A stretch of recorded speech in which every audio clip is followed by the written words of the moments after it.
Hello and welcome to Stay Paid, the sales and marketing podcast from ReminderMedia, on a mission to help you close more deals and retain more business so you can live a life of freedom tomorrow, but only if you take action today. I am Joshua Stike. And I'm Luke Acree. And before we jump into today's interview, we have a couple of new things to discuss. If you're a client of ReminderMedia and haven't joined our Facebook group, the ReminderMedia Client Toolkit, I encourage all of you to go to Facebook and do that. It's a private group, so you do have to be a client, but we post free resources on there that we normally charge for all the time and have conversations with each other about growing your business through your marketing and your relationships. If you head over there this week, we have a free Instagram story pack for you. These are images that our team created that you can use in your Instagram story, that you can use for engagement, ideas, and resources for polls. They're awesome. We've got like motivational quotes, more content already created, ready for you to go. All you have to do is post it. Start building your Instagram following, start generating some leads from that as well. If you're not a client, don't worry. We will have this pack on sale on our website, as well as plenty of other content that you can download for free. Or you can giving stuff away. You can become a client. Or you can become a client. We will be more than happy to make you a client of ReminderMedia. Today, our guest on the podcast is someone that Luke has spoken very highly about on this show before. This gentleman has actually been prospecting Luke for some time, and as I learned before the podcast, secured about half of our business so far. Yes. We've learned so much from him throughout the process. We thought we'd want to have him on to share how he's built relationships in his career that have paid dividends both financially and personally. Keith Wilson, welcome to the podcast. Thank you for having me, gentlemen. We have been told that Keith's a little nervous, so we're going to take it. He's a little nervous. I said, let me feel your palms, man. Are your so palms annoyed sweaty? I just said that? No. I'm happy to be here. I told him before the podcast, it never fails. Salespeople that are amazing at sales, whenever you interview them, they get super nervous. But I do speak really highly of you, Keith, and there's a reason why. Is because Keith and I's relationship actually started on LinkedIn. And I think This is a testament to, everybody listening to this. If you're wondering how you prospect, and we'll probably talk about this a little bit. Keith is part of an insurance firm called Securitas. He's a vice president there. He's been after me for property and casualty insurance, for our health benefits, all that good stuff. And he started by reaching out to me on LinkedIn. And the thing about Keith that has stood out to me in the whole time we've known each other, what has it been, a couple of years now? Yeah, I think it's been two and a half, 3 years. Yeah, that's crazy to think about. Is your consistency of follow-up. I mean, you are relentless. And I really mean that, guys. I mean, he is relentless, but you're relentless in a really personable way, in a really value-driven way. Keith has given me people to interview for positions that I need open, and obviously he's not a recruiter, but he hears that I have a position I'm looking for. He shoots me over people that he knows. Keith has invited me to networking events where I can network, it's not about his business necessarily. It's just about masterminding and getting people together. And he keeps in touch with me relentlessly through text messages. I have had you tweak your emails because I thought your emails could be better. But Correct. Your LinkedIn, yes, he says yes, correct. Your LinkedIn messages, they were super personable. You prospected me a long time, and then you invited me to lunch. I don't know what it was. I just decided to take the lunch with you. And we went to, what was it? Looks. Mission's Barbecue. We went to Mission, which is amazing barbecue. We did. By the way. And we didn't talk really about business at all at the lunch. It was literally you kind of framed it up in a way in which I think, the reason why I'm sharing this is because I think it's applicable to everybody who's trying to prospect business. And if you're an insurance agent listening to this, or maybe a financial advisor, you're trying to get to a CEO, you're trying to get to a decision maker. The thing that was interesting about the lunch was we literally just talked about life and our stories, and you were really interested to hear my journey and how, I've been a part of ReminderMedia and my background and what I was doing. And you very subtly, is that how Subtly. Subtly, yeah. Josh is my grammar police over here, or my actual vocabulary. So, but very, very subtly. Whatever you need. Whatever I want to say, Luke. Subtly. Yeah, something like that.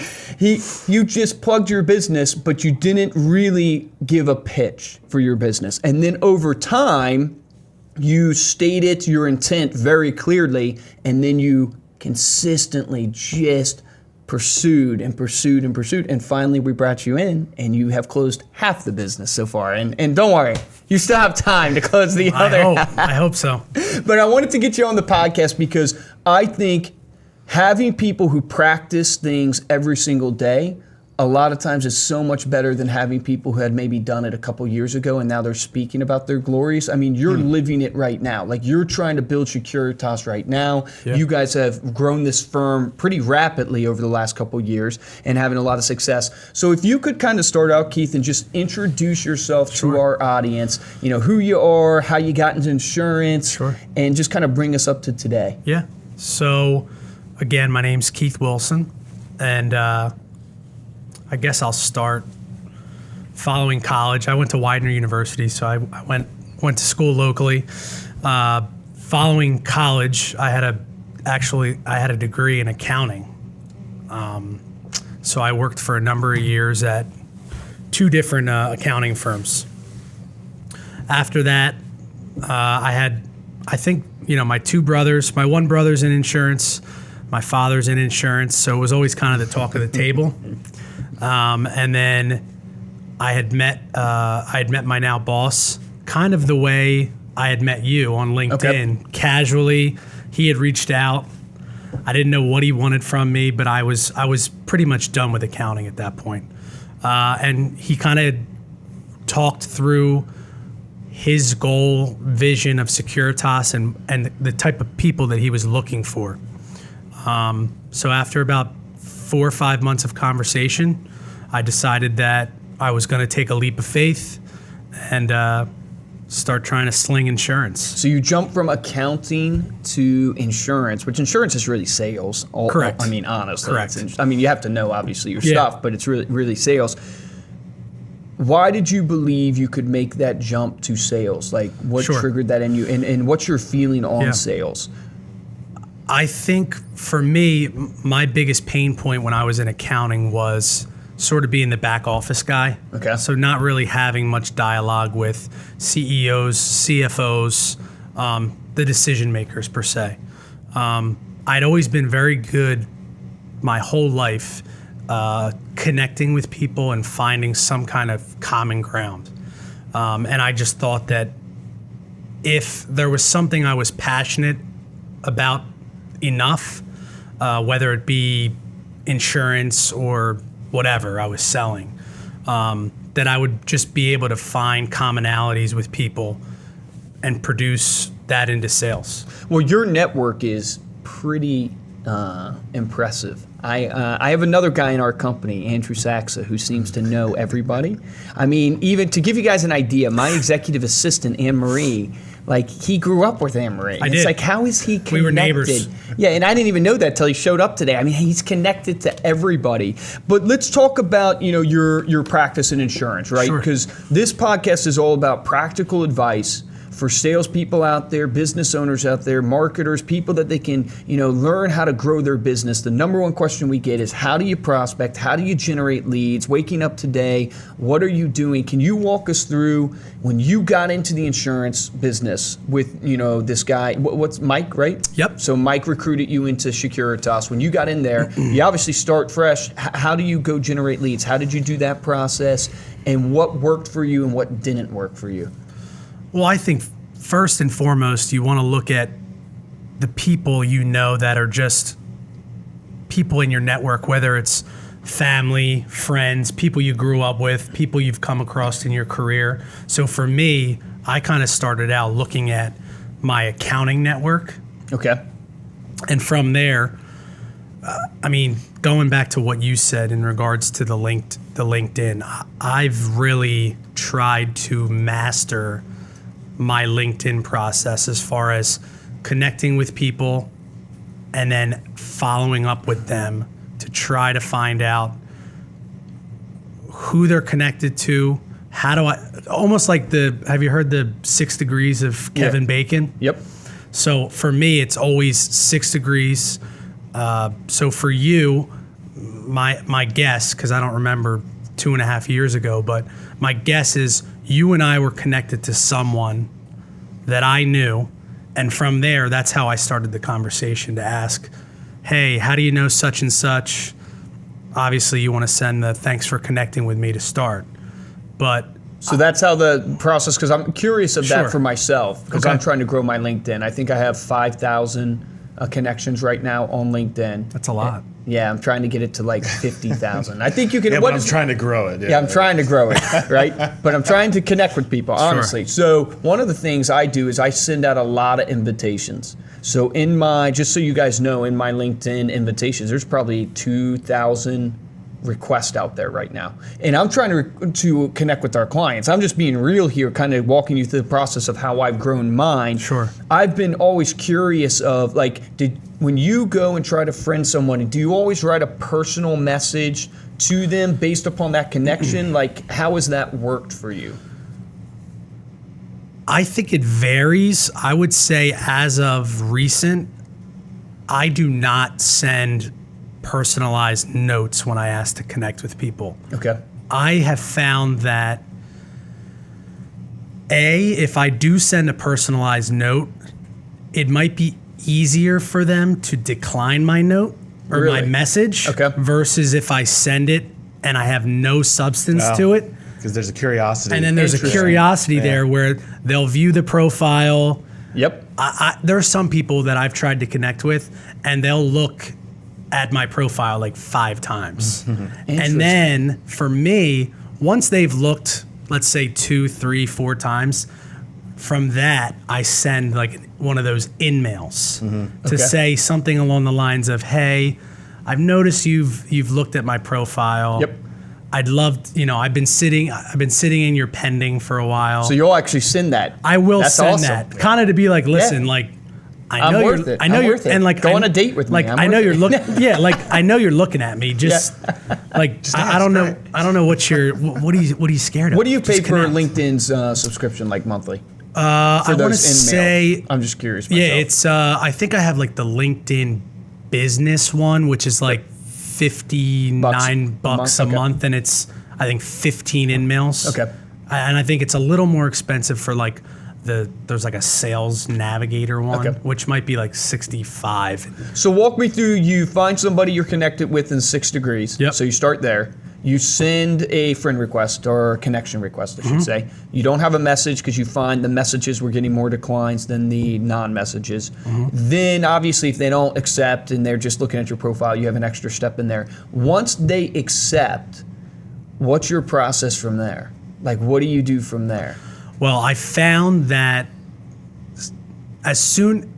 in the beginning, they would connect and I might get an alert on my phone. Yep. And I might send them a message right away. Okay. And I found that was not beneficial for me. Okay. Maybe, Why do you think that was? I think for me, it might have given people the impression, and this is probably just self-inflicted, my idea, that maybe they thought I had too much time on my hands. Like, oh, okay, like you have all the time in the world.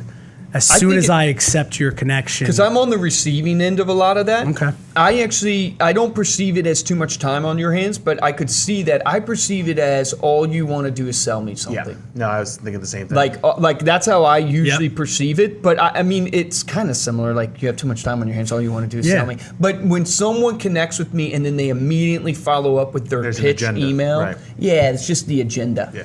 Yeah, I mean, and to your point, I have connected with people and sent them a message immediately, and I've gotten responses from that person saying, I have not even pitched you anything. Yeah.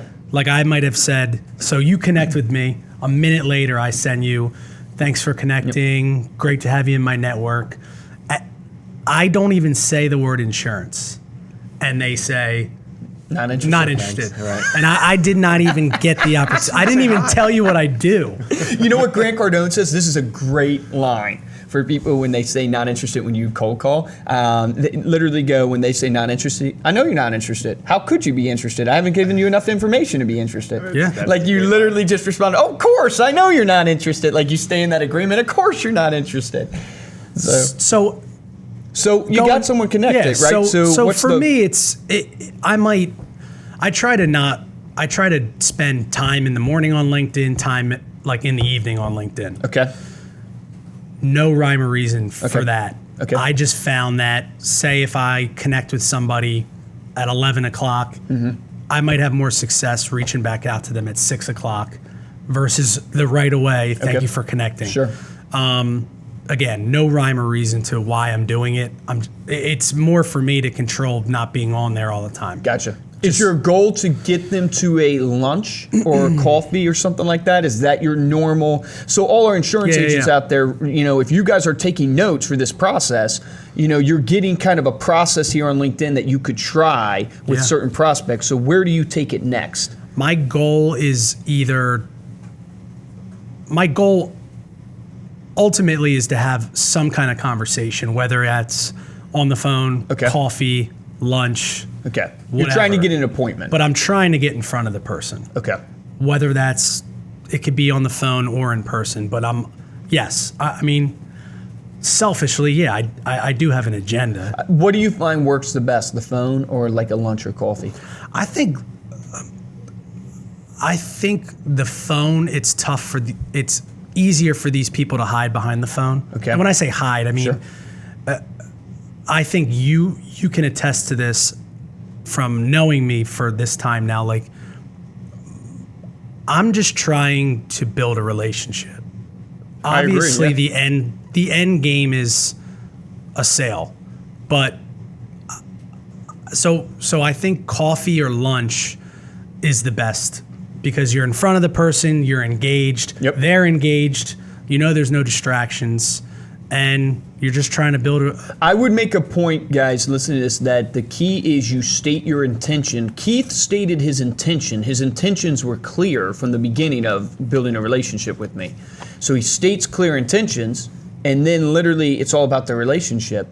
And then you prove yourself through consistency. And I think that's a really tough balance that comes naturally to you. Don't just go in and prospect people and build a relationship, take them to coffee. I mean, people have enough friends usually when they get to the point. And you're not looking for more friends, but your ability, you state your intention, you're consistent, and then you don't make it just about your intention the whole time. You make it about value. And the thing about you that's interesting is you were constantly giving, how can I help you? Hey, I want to invite you to this networking event. Hey, I saw this, you were looking for this person. I might know somebody in my network that you're looking for. You're constantly giving. I'm going to be honest with you. When you first do it, it comes across kind of like, oh my gosh, okay, thanks. I'm glad you want to help me. But because you consistently do it, you've proven your character through it. Does that make sense? That's a really golden nugget for people listening is when you do something and you say, how can I help you? I just want to be of help to you. It's going to come across as okay, yeah, sure. I'm sure you want to help me. Really, you just want to, get my insurance, or you really just want to sell me real estate. But in your consistency of constantly asking that and then seeking out things that I'm not even asking for. Offering, offering specific things that you can help with. There's walking up to someone, how can I help you, or how can I add value? I don't know. I don't know you yet. I don't know what you can do. Can you cook me dinner? You can get away from me. But looking for those opportunities, and that's where the relationship comes in, and the consistency, and I think the thought process behind building the relationship is ultimately going to get you to that point where you can identify, well, how can I help Luke, and then be proactive about it, which sounds like what happened here. It's true in every aspect of life, in the sense of, think about your Instagram right now. This is something I'm struggling with mentally, is that to step out of your comfort zone and be really raw on Instagram is going to come across weird at first. I see people on Instagram when they first start, and I've seen people start and then build an audience. They are super kind of weird, and it's they're out of the box. I'm consistently weird. Yeah. So I start weird, I end weird. Weird's cool. Yeah. But you get used to that energy, right, and you come to expect that energy. You wear a suit for one day, you're the weird guy that wears a suit to work. You wear a suit for 90 days, you're the guy that dresses really sharp. Right. That's a true principle in life. So, I'm sorry, I went tangential there. That's one of my goals for 2019 is to wear a suit once a week to wear a suit. I'm not even want to ask you why that's a goal. How have you been doing That's on that how you've been doing. Failing miserably. Though. I still have not done it. You insurance guys wear polos and loafers to work. I look nice, don't I? He does, guys. Go to our today. YouTube channel. You can look what he looks like. He doesn't look like your typical accountant. That's probably offensive to all the accountants out there. That's hurtful. That's hurtful. So let's get back on track here, right? We're describing this process of prospecting on LinkedIn. You're reaching out. Your goal is to invite them to a call coffee or to a lunch, that's where the success is coming. How many leads do you work at a given time? Like how many requests are you doing in a day? How many like leads are you working? Like what's in your pipeline right now? 5 leads, 10 leads? I'd say 10 leads. And 10 those are leads. good, solid leads? Solid. I mean, they've been vetted to the 9th degree. I mean, they're conversations at this point with these all 10 or no? Yes. Yes. They're Okay. all What about in the pipeline. So for me, it's always, I have like a kind of like a suspect, prospect, and then I actually put them on a funnel itself. Okay. So you could have any number of suspects, but I'd say I have 10 to 15 strong prospects that I'm trying to move along to hit the funnel. Okay. Yep. So in your suspects, as you call them, that's where you like LinkedIn. Yep. That's where you get a lot of those are people that I'm probably either we've had a conversation or I'm still trying to get in front of to figure out what I could do. LinkedIn is a huge prospecting source for you, obviously. Huge. What other prospecting sources? You mentioned, your friends and family, your network, but have you had any legitimate, is there anything you could share with the audience that you look back on your years now doing it and going, oh man, this is how I built my business to where it is right now, and I'm seeing a lot of success from it? Or is there, do you pound the phones? What are some of the other areas? Because I know one that you might not be thinking of, but, that's because... My networking group? Yes, your networking group. That's the one that Yes. came to my mind right away. Yes. So share a little bit about this networking group. Sure. Because it really impressed me. It was one of the things that, as I got to know you, I think put you in a great light. And I think, I didn't actually, this is terrible. I didn't gain a lot from the networking event. Yeah. But you did, because I was impressed with what you had accomplished. Sure. And it made me more impressed with who you were, which ultimately got you half our deal. Yeah. So I'd say about a year and a half ago, being a younger professional in insurance, or in any type of role, it's tough to differentiate yourself. Especially insurance is insurance. Mm-hmm. Everybody needs it. A lot of people sell it. And I wanted to try to separate myself. So I wanted to try to figure out how could I provide value. And when I say value, I don't mean selling you something. Right. Just how can I provide value to people that are within my network? And what I had come up with was, and just looking at the landscape, there really aren't many networking opportunities for young professionals. There might be networking. No, I agree. There might be networking things, but a lot of times, if you're the younger person, everybody knows each other. Mm-hmm. You're kind of standing by yourself. Yep. It's really uncomfortable. It is, man. It's one of the most uncomfortable things. So I thought to myself, why not put together a bunch of like-minded professionals, people that were like me, might enjoy having a couple drinks after work, and put them in a very non-threatening environment. And then from there, once I had all these people in a group, I knew, somebody there might be a beneficial introduction to you, right, or vice versa. So for me, it's in my early, in the beginning of my career, and I've only been in the industry now for 3 years. For me, it's all about how can I provide value to people that are either making decisions at this point or going to be making decisions down the road. So what was how did you get people to come? That was the most impressive thing to me, is that, I show up to this thing and you had 50 professionals there, and I'm like, holy crap, to man, be this honest, is not just, I thought it was going to be 3 guys getting drinks, and I was like, I'll go make this guy feel good about his event. The first time I had it, I had an event in Wayne, and I want to say 6 or 7 people showed up. Okay. And I had gone on LinkedIn and basically combed LinkedIn and tried to figure out, this person would be a good fit for the group. This person would be a good fit for the group. So you went and actually I just went in and did it database. myself. I just built. I didn't realize that. I have Okay. an Excel list of.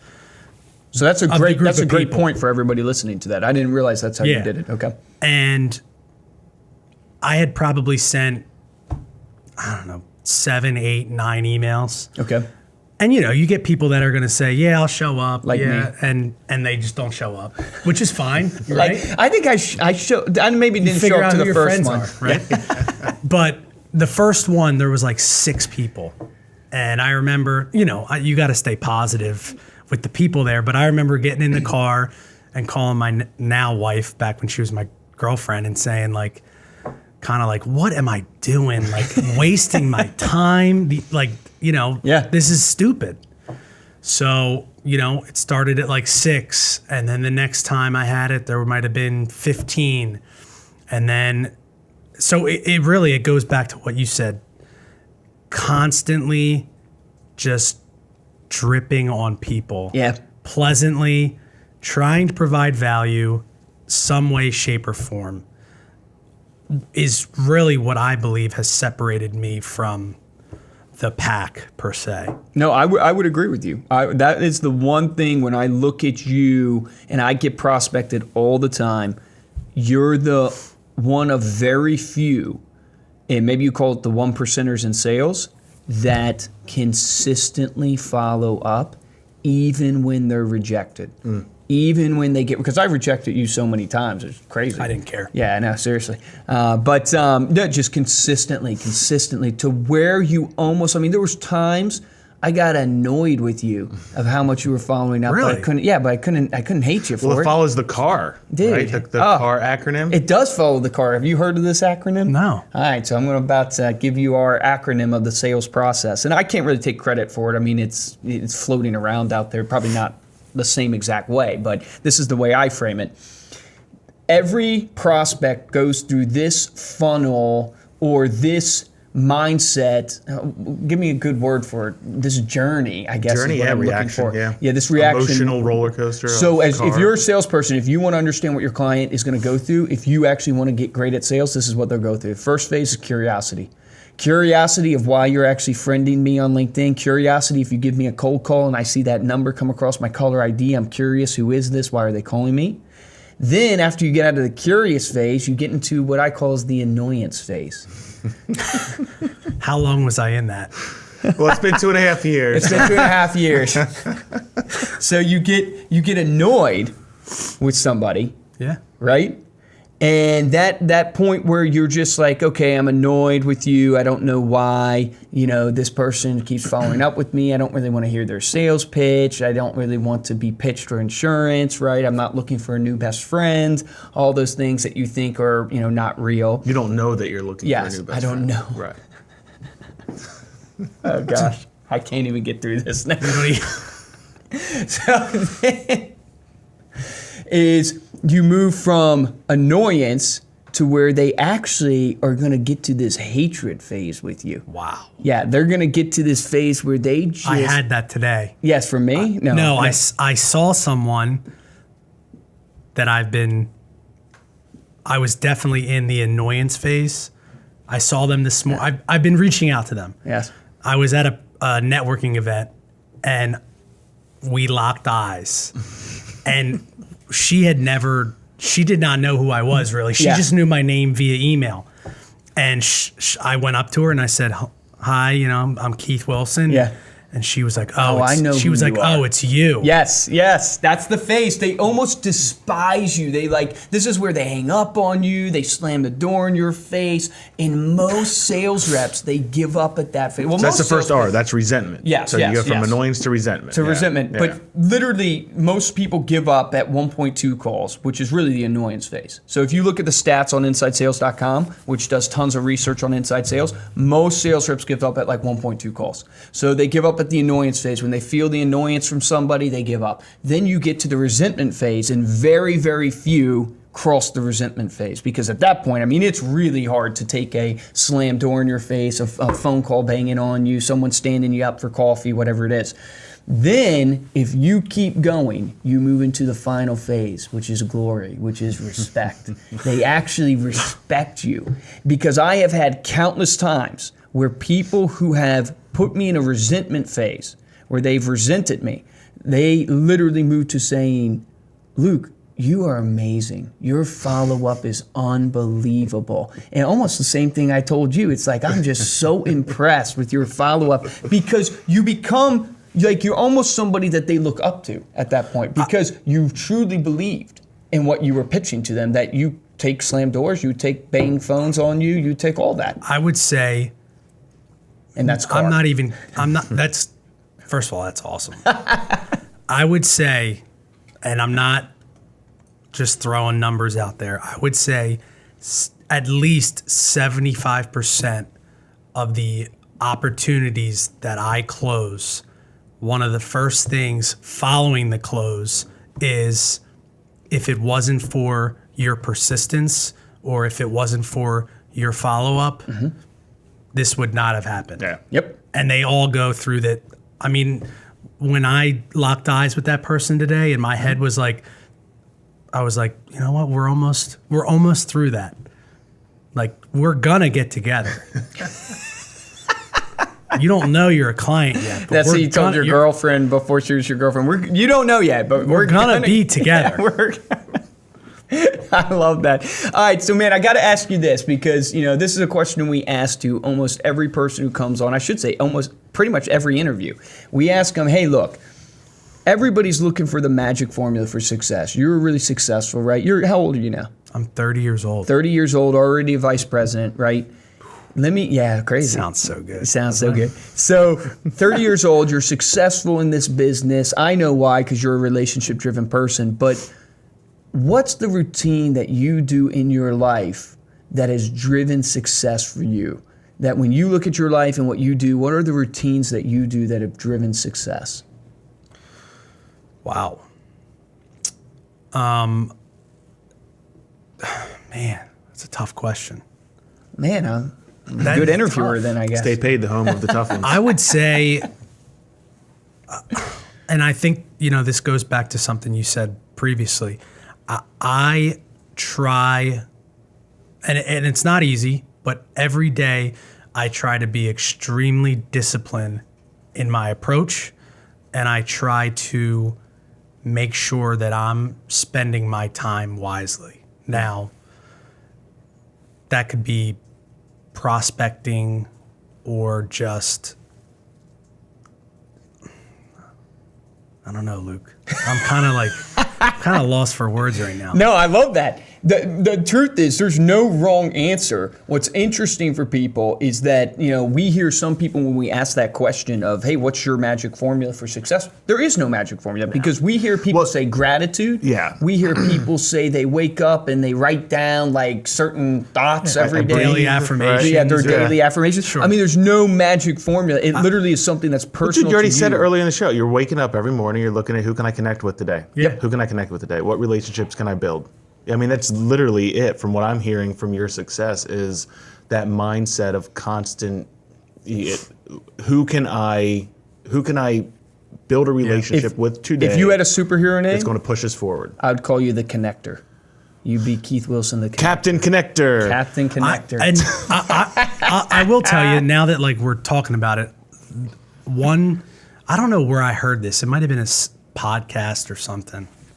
Not Stay this. paid? Not. No, I don't not think this- it was this not this podcast. But somebody asked the question: What's everybody's favorite radio station? WIIFM. What's in it for me? Oh, dude, yes. Yeah, that's so great. I always have the mindset when I'm connecting with people is what's in it for them. I'm That's gonna a just great one, I'm man. just gonna give. That's great. And give until I can't give anymore. And I'm not expecting anything back, but I know I would with tell good everybody karma, listening that'll to happen. this. I think it's an amazing point. I would tell everybody listening that a good one. that's a common theme. That's a common theme that we hear on this podcast, this idea of a mindset of giving versus taking, which is insanely hard to live out. It is insanely hard to live out Yeah, we're because selfish what's creatures. in it Can't for help me it. is what you have Self-preservation. too. Right. And everything you do Yeah. is what you have. So let me ask you the last question then, which is, knowing what you know now, what would you go back and tell younger Keith? Don't worry about. I would say just be consistent and be disciplined day to day, and don't worry about necessarily the end results. Just continue to give and help others, and everything is going to work out. That sounds kind of That's motivational. It sounds quotable. Disney, It's motivational. Yeah, but Disney. like it's all going to work out. It sounds like Captain Connector. there were so many times in my early part of my career where I would just be upset or bothered that, you know, I wasn't hitting my numbers, or, you know, why doesn't this person want to work with me? But, you know, if you're just consistent in your approach and you do the right thing and you're always putting people before yourself, it's all going to work out. Dude, I have to give you guys a Bill Belichick thing here. Which I'm not a Patriots fan, but you got mad respect for the championships that they've been to. He talks about just do your job. Yeah, do your job. Do Stay in your job. lane. It's Yep. not. Yeah, it's not rocket science. Do your job day in and day out, and you'll win championships. Trust the process. Yeah, seriously. Yeah. Well, thank you so much for being here, Keith. Before we close, let people know where they can connect with you. You guys can connect with me on LinkedIn. Shocker. I will respond immediately and send you a message. Awesome. Trying to sell you something. I'm just kidding. Keith Wilson on LinkedIn. Yeah, just connect with me. I'd be happy to. Definitely. Well, thank you so much for listening. If you like what you heard today here on Stay Paid, please go on iTunes, give us a 5-star rating, and make sure to leave a comment. You can also find our podcast in video on youtube.com/ReminderMedia. You can go and check out how much Keith and I look alike. Seriously. I think we we're brothers separated. Maybe. Yeah, just separated. Go to YouTube. Yep. Go to YouTube. Make sure to tell someone else about the podcast today. It really helps us spread the word. If you'd like to get hold of me or Luke, please email us at podcast@remindermedia.com, or you can find us on Instagram or LinkedIn.